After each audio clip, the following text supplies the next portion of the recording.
Area 51 is a highly classified United States Air Force facility hidden in the Nevada desert. I've gone deep in the airline and alien conspiracy theory realm, so I do know of Janet. And last time I was in Las Vegas and I was at a cocktail party that was overlooking the airport, I obsessively stared at the airport runway looking for Janet. You probably weren't the only one.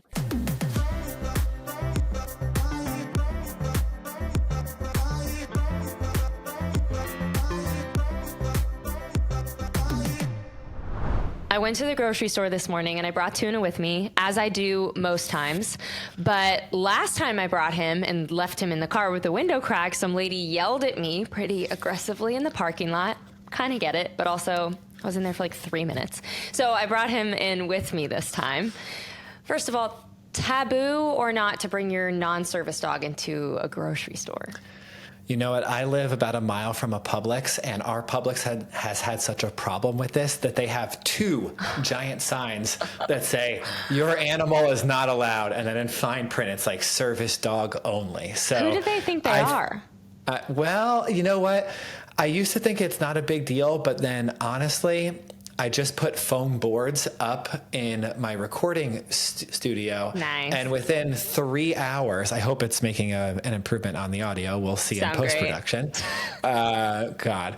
So basically, it took 3 hours and my dog's hair is all over the foam now.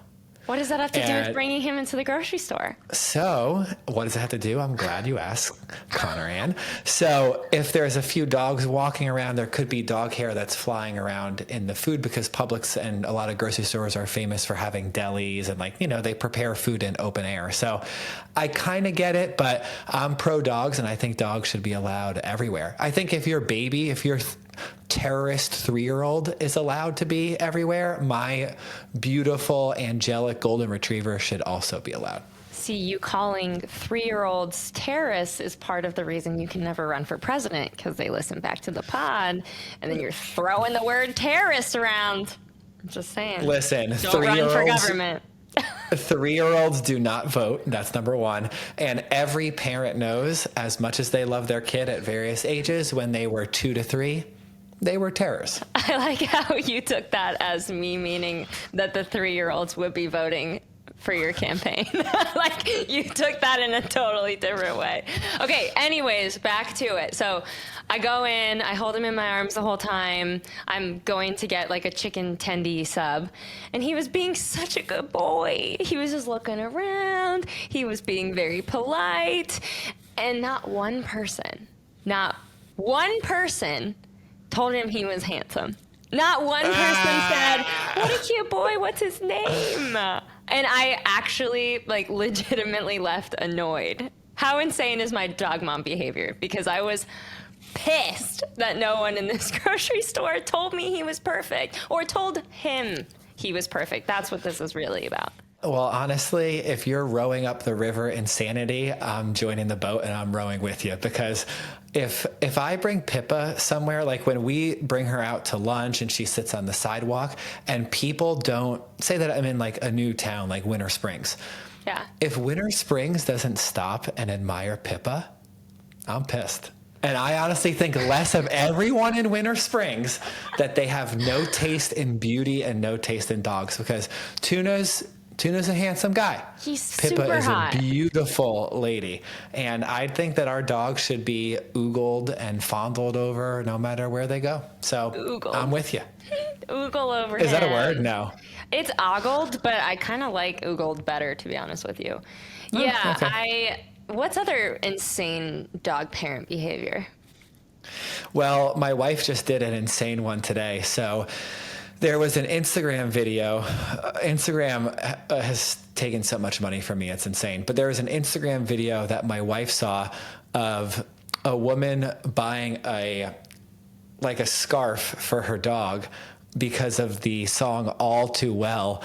And It's so insane, right? Only Swifties would understand the reference. But this woman bought a scarf for her dog and then said, I'm in my dog mom era now.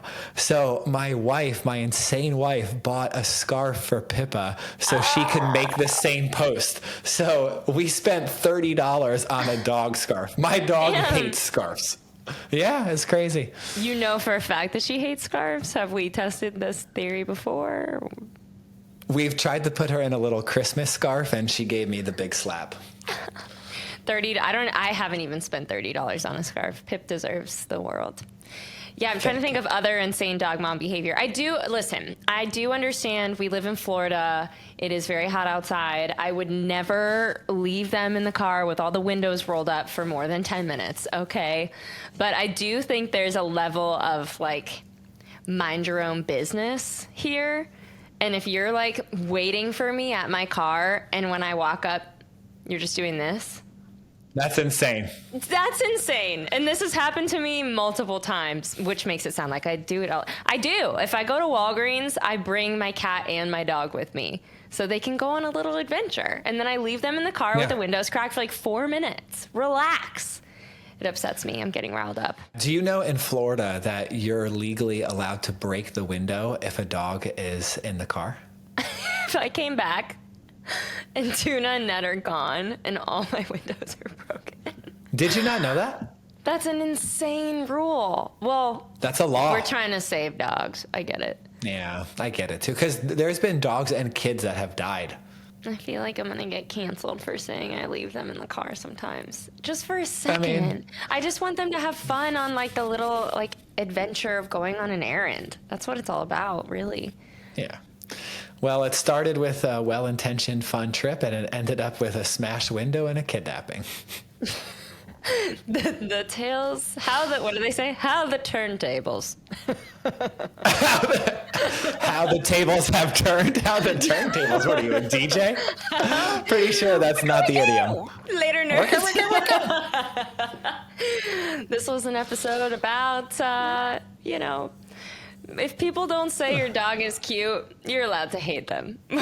And hate them, you can hate a whole city if the dog sits there. Yeah, totally. Screw those people. To the Publix in Winter Park, I hate all of you. So today we're going to cover something pretty cool in aviation, something I didn't even know existed, and most of you probably don't either. It's an airline you'll never be able to fly on, no matter how much money you have. Janet Airlines, a fleet of unmarked jets that travel to one of the most mysterious and talked about places on the planet, deep in the Nevada desert, Area 51. Mm-hmm. Have you ever heard of Janet? I have, yeah. I've gone deep in the airline and alien conspiracy theory realm. So I do know of Janet. And last time I was in Las Vegas and I was at a cocktail party that was overlooking the airport, I obsessively stared at the airport runway looking for Janet. You probably weren't the only one. Well, if you live under a rock, Area 51 is a highly classified United States Air Force facility hidden in the Nevada desert. It's tied to tales of UFO connections and the testing of alien technology. I just learned this, but Area 51 is officially known as Homey Airport. Interesting. I did not know that. Do you remember when people tried to storm the gates? Oh my God. Yeah. This was one of my most favorite Facebook groups of all time. And I just remember the meme, let's see them aliens. Yeah, let's see them aliens. I remember that too.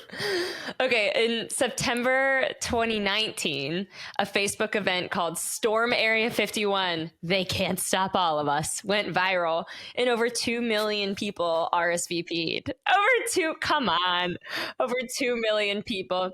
But this event was like a tongue-in-cheek attempt to storm Area 51 and expose the government's secrets about aliens and UFOs. Hilarious. Nice try. I mean, hilarious too. But if you think, let's just run the math here, right? Let's say that this Facebook group had e-commerce conversions where you get someone to your e-commerce site and 3% of people convert and they buy something, right? So if 3% of people that RSVP'd to the Facebook group actually showed up, that would be 60,000 people showing up. That's insane. I mean, 60,000 people mobbing anywhere could pretty much go anywhere that they want. 60,000 people. That's not even close to what actually happened. So on the day of the event, only 150 people showed up. Oh no, that's poor conversion. Come on, they needed better marketing. 150 out of 2 million, let's see them aliens, 150 people showed up. Some camped overnight outside on the base. Others like arrived to take selfies at the gate before they left. But one person attempted to enter the facility and received a warning. I'm warning you. Like, I know there's no way I would get closer to that. And 6 others were arrested for crimes like public urination. So that's hilarious. That's awesome. That's insane. Well, so the thing that I would love to actually do is, I mean, the 2 million people, the 150 people of the 2 million that actually showed up. Because if you enter a military base, there's signs, right, that said like, we will use deadly force, or we're authorized to use deadly force. You're kind of risking your life by attempting to break into Area 51. If the United States military doesn't kill you, maybe the aliens will. That's totally insane. The type of person that would have that makes up the 150. I think I would actually be part of the 150 just to see the other people, because this has to be the crazy of the crazy. Oh my God, I love it so much. And I know for a fact because my brother does this, but they shipped like a lot of military equipment, weapons to Area 51 in preparation for this. And then when 150 people showed up, dropping the bucket, they're like, get out of here. Honestly, we ship tanks here for this, please. Yeah, honestly. Oh, you're right. You know what? I did read headlines that say that the government had to prepare to defend this place, which shows you that there must be something good in there, right? Kogan like sent weapons there because they needed to be, prepared. And then that happened. I'm like, that's too good. Okay. Next time that you talk to Kogan, ask him if they sent a weapon it's like a truck, right? And on top of the truck is a giant satellite dish, and the satellite dish sends radio waves at you. And I think it just like heats up your body or like messes you up, but it's non-lethal. I believe they use it in crowd control, if I'm right. But ask Kogan about that. Yeah. So they shoot you with radio waves, and supposedly it's very discomforting. I don't know what the exact discomfort is, but it's like it looks like an army truck, but instead of having a gun on the top, it's just a giant satellite dish, and they just pulse you with radio waves. Sounds very effective, but also you'd have to be extremely prepared to use this type of force on people. Yeah, right? The U.S. government can't mow down thousands of American citizens, right? So like they have to have some kind of tear gas or crowd deterrent stuff. So it would be interesting to know if you can get the inside scoop and then report back on the pod. If you buy Kogan a few whiskeys or a few McUltras, he gets a little loose lips. We report to the Travel Nerds audience, and we see, what did he ship? That's what we want to know. I'll just have like a handful of margs and then call you, and we can record a pod with him. He'll hop on the pod. Oh, I love this. Yeah, that's great. Okay, wait. So back to Janet Airlines. So this stands for just another non-existent terminal. Haha. Janet is essentially the U.S. military's quote unquote shuttle to Area 51. So these Boeing 737s, they take off at Harry Reid International Airport in Vegas. They take an 87-mile journey into the desert. The jets generally turn their transponders off around 12 miles away from the top secret destination. So their movements are impossible to track. How cool is that? Interesting. I love that. Is interesting. So I actually was just looking up some interesting facts on Google Bard about Area 51 and more specifically Janet. And a lot of the stuff you covered. So there wasn't a lot of interesting stuff about Janet. But the one interesting thing is, because I always wonder, Janet has to have employees, right? It takes a lot of people to run an airline, from the mechanics to the check-in staff. Now. Janet's hiring? Dude, they're hiring. I'm serious. If you look at Janet Airlines pilot job, I swear. Here it is. What's the starting salary? Area 51 Spooky Airline is hiring pilots for top secret flights. Isn't that cool? That's cool. They're looking I wonder what they get paid. I can tell you right here, a $3,000 hour pilot with an active top secret clearance with little interest in what their passengers do for work.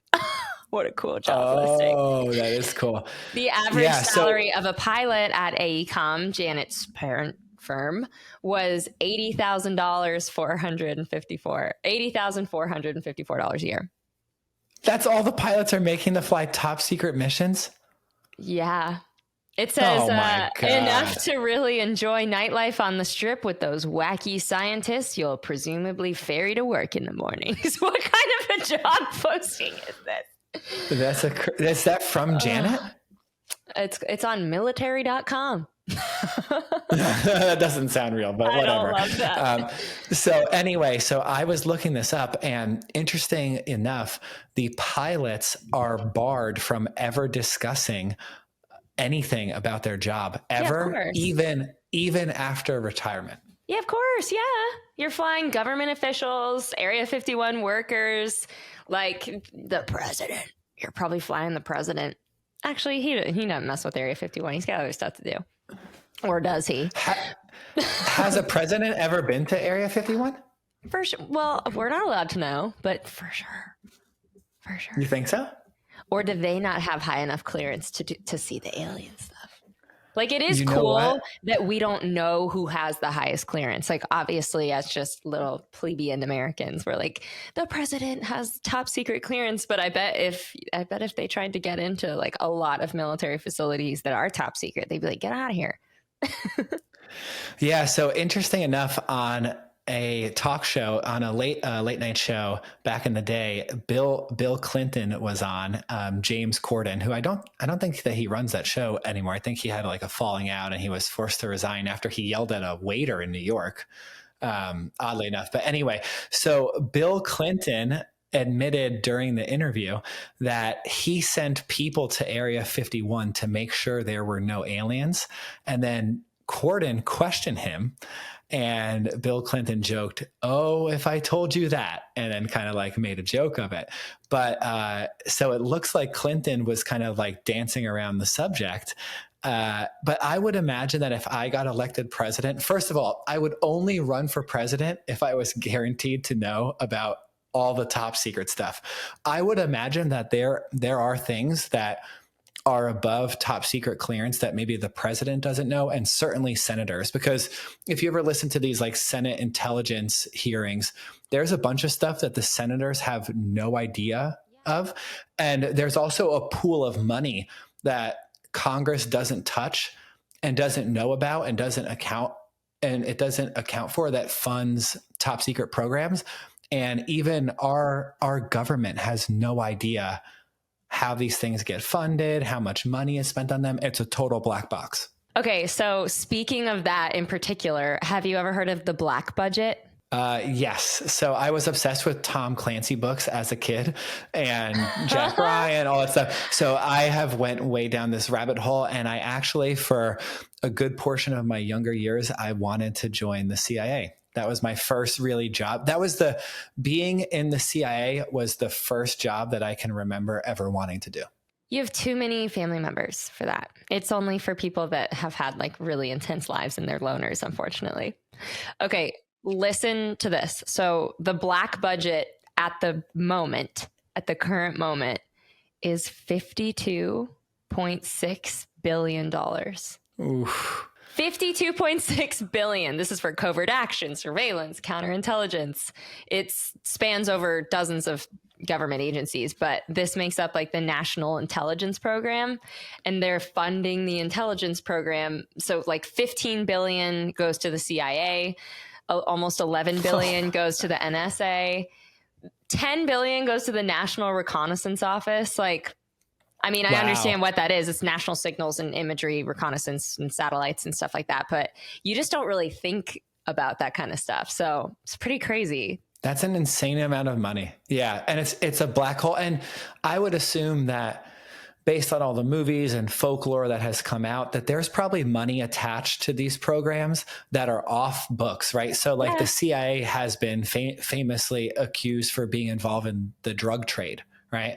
So The CIA, yeah. So you're looking at me a little bit crazy, but there are a lot of people who believe that the CIA basically profits off of the drug trade worldwide, and that's how they fund a portion of their off-book ops. So that's part of their, what is it again? $15 billion. No, that could be the $15 billion that gets sent to them from the government, but they could make money from other means too.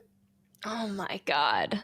I've only vaguely heard of the black budget. I would actually love to do a whole episode like breaking that down and just making making up rumors. We're starting our own conspiracy theories on the Travel Nerds. Honestly, it's one of my life goals to start a conspiracy theory that really catches on. I don't want to foster it and be one of those guys that's like attached to it. But if somebody said it in a bar and then I heard it and I'd be like, you know what? That came from us. Oh, good luck working that one back. But basically back to Janet this whole episode. I love a black budget. I love tangents.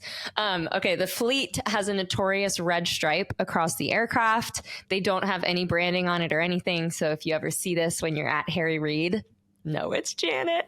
And it's said to have their own terminal in Las Vegas. So the Janet fleet lives in its own top secret terminal, code name Gold Coast, which is not a great code name. Not a great code name. I love that it's just real nondescript. Gold Coast. You just love it because you love Australia and it reminds you of Australia. It does. I'm like, what does it mean? And then also, this is kind of crazy. Area 51, aka Homey Airport, has 6 runways for the Janet planes to land on. But listen to this, including a monster runway, a 12,000 foot long strip. It's amongst the longest runways in the entire world. Interesting, wow, no? Really? Like who's flying here on a monstrous aircraft? So a 747, just to put this into perspective, a 747, it's suggested that it needs about 5,000 feet to land. So your standard runways at like standard airports go anywhere from 8,000 feet, because you want a little bit of a buffer, right? To about maybe the top ones stretch out to like 10, 11,000 feet. So something sitting at 12,000 feet is, let's just say, suspicious. I like live for this stuff. I'm so upset that we'll never get to go. But you know what? Maybe there will be another Let's See Them Aliens, a more effective one. And if there we is, need a better marketing us. team behind this. Yeah, please invite us. Like, we need in on this. A live pod at the Area 51 gates. Oh my God. Come on. So there you have it. A glimpse into the world of classified government operations and the hidden work done at Area 51. We didn't cover any of the hidden work because, I can't find it on the internet. But and we don't have top secret clearance. And we don't have top secret clearance, and we're not scientists. But there you have it. Janet Airlines, the top secret government airline that doesn't exist. One quick question for the audience. If you ever interview for a job at Janet and you didn't get the interview, and for some reason you're not under NDA or a gag order, of course they are. Please write us at hello@travelnerds.co, because it would be amazing even to have anybody who's been attached to this. I can't imagine showing up to work every day at Harry Reid, and just going to fly and be like, every day you don't drive to work, you fly to work, you're shuttled to work. Like, that's incredible. And then you can't tell anyone, right? So you're on the Vegas Strip and you can't tell a single soul what you do for work. That's cool. Oh my God. You'd have to make sure you stop drinking. You have one glass of wine. You're like, I work at Janet. Oh my God. You working I would tell everyone. You would tell everyone. Honestly, 2 margaritas, martini in, and then you're just totally toast. Yeah. I love the idea of like an SNL skit that's this Janet Airlines interview. They're like, so can you keep a secret? Yeah, that totally. would be a great one. All right, well, there you have it. Janet Airlines doesn't exist. You've never heard of it. What is it? And if you ever see that red stripe on a plane at Harry Reid International Airport, you snap a pic and you send it our way. But anyways, have an amazing day and later, nerds.